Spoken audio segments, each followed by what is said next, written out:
Good morning, everyone. Welcome back to your history class. Today, we are going to discuss a new topic from the chapter Ruling the Countryside, and the topic is crops for Europe. It is in your page number 30. Okay, so in our last class, we already got to know how British personnel started ruling over India and how they have collected revenue, and we also got to know about different settlements which have been introduced by Britishers. Today we will discuss how East India Company actually started cultivation in different parts of India. Crops for Europe.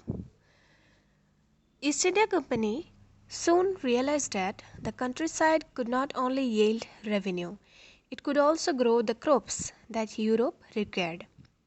So, by the late 18th century, the company was trying its best to expand the cultivation of opium and indigo. Opium, which means opium, and indigo, which means neil. Okay.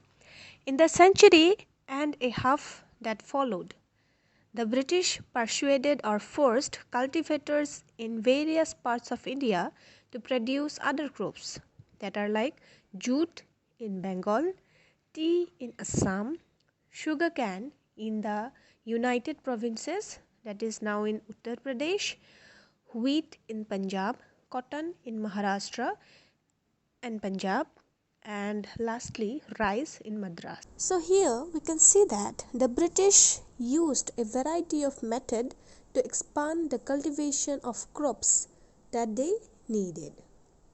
Okay, they only focused on the cultivation of crops that they needed. Okay, and indigo was in a very high demand at that time. It was used by cloth manufacturers in Italy, France, Britain to dye clothes. Here you can see two pictures where the bright blue color is being used.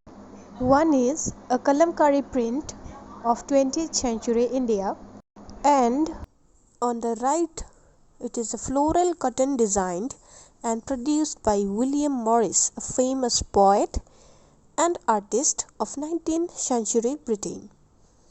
Actually, the blue that you see in these prints was produced from the plant called indigo.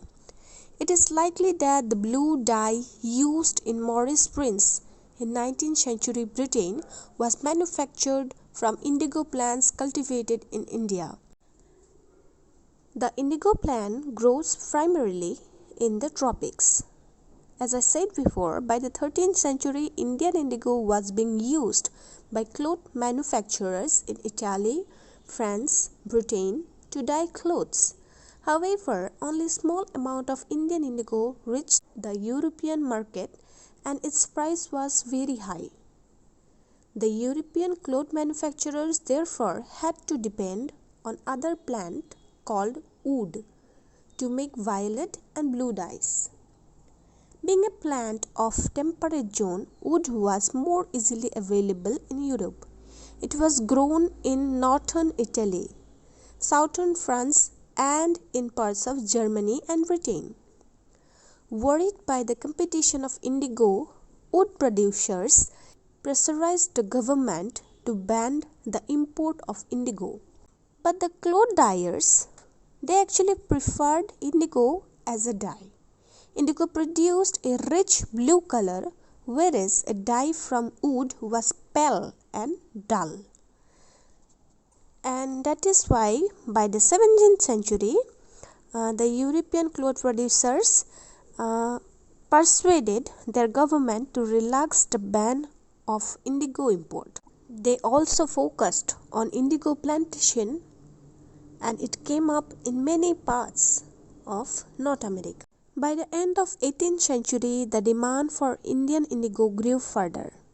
While the demand for indigo increased, its existing supplies from the West Indies and America collapsed for a variety of reasons. Between 1783 and 1789, the production of indigo in the world fell by half. Cloth dyers in Britain now desperately looked for new sources of indigo supply. Faced with the rising demand for indigo in Europe, the company in India looked for ways to expand the area under indigo cultivation. It expanded rapidly in Bengal and came to dominate the world market. In 1788, only about 30% of the indigo imported into Britain was from India. By 1810, the proportion had gone up to 95%. As the indigo trade grew, commercial agents and officials of the company began investing the indigo production. Over the year, many company officials left their jobs to look after their indigo business. Attracted by the prospect of high profits, numerous Scotchmen and Englishmen came to India and became planters.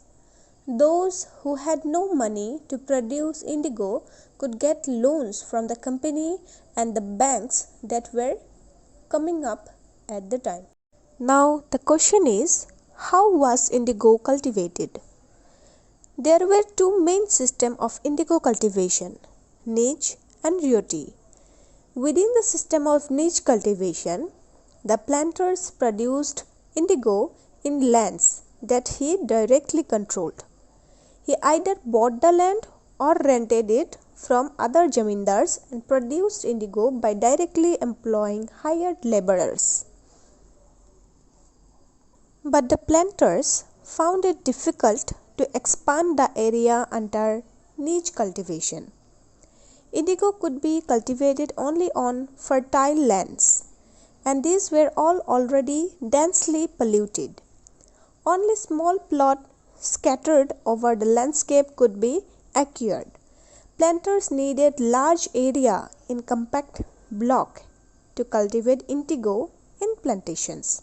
For this, they attempt to lease in the land around the indigo factory and evict the peasants from the area. But this always led to conflicts and tension. Another problem is a large plantation required a vast number of hands to operate, and labor was needed precisely at a time when peasants were usually busy with their rice cultivation. Again, niche cultivation on a large scale also required many plugs and bullocks. Investing on purchase and maintenance of plugs was a big problem. Their plugs and bullocks were busy on their rice fields. Till the late 19th century, planters were therefore reluctant to expand the area under niche cultivation. The rent was under an alternative mode of cultivation, and that was roti system. Under the roti system, the planters forced the ryots to sign a contract, an agreement or satta. At times, they pressurized the village headman to sign the contract on behalf of the ryots. Those who signed the contract got cash advances from the planters at low rates of interest to produce indigo, but the loan committed the ryot to cultivating indigo on at least 25% of area under his holding. The planters provided the seed and the drill, while the cultivators prepared the soil, sowed the seed and looked after the crop. When the crop was delivered to the planter after the harvest, a new loan was given to the ryot, and the cycle started all over again. Peasants who were initially tempted by the loans soon realized how harsh the system was.